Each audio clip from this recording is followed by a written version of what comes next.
Hamisi utapiga chikicha, wewe utapiga ndogo, utapiga besi. Na tanoga hatari. Tulivu. Vipi tena? Ndoka. Ndogo si Hamisi. Unjosha.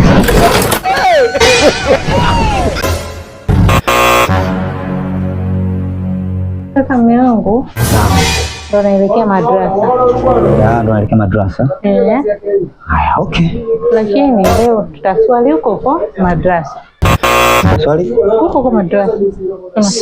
Sawa, hamna shida kama utaswali madrasa. Ila mbona masafu una?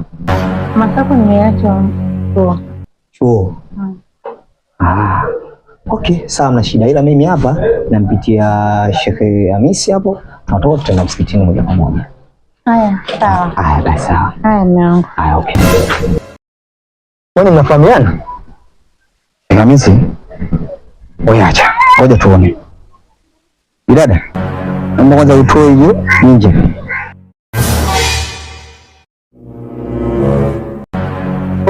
Astaghfirullah.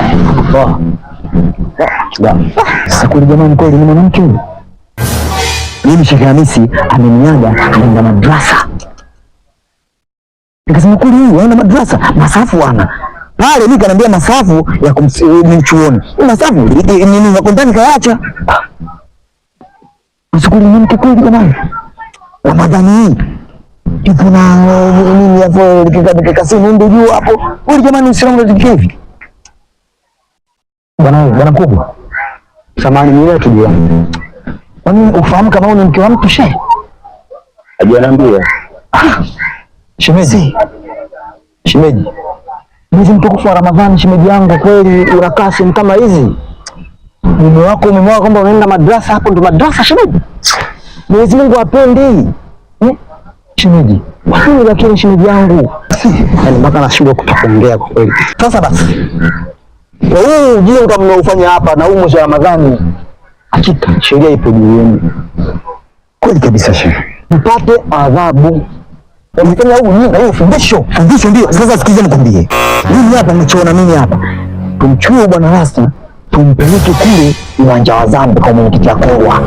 Sawa, Sadari Bakola. Adhabu gani hiyo? Adhabu gani? Lazima ule Bakola. Maana wewe kabisa unafahamu kabisa kwamba hapo ni mtendo. Afu na wewe pia tutakutana kule. Wewe yes. Utumpeleke na kwanza. Twende uwanja wa Zambi. Wewe bwana. Twende uwanja wa Zambi.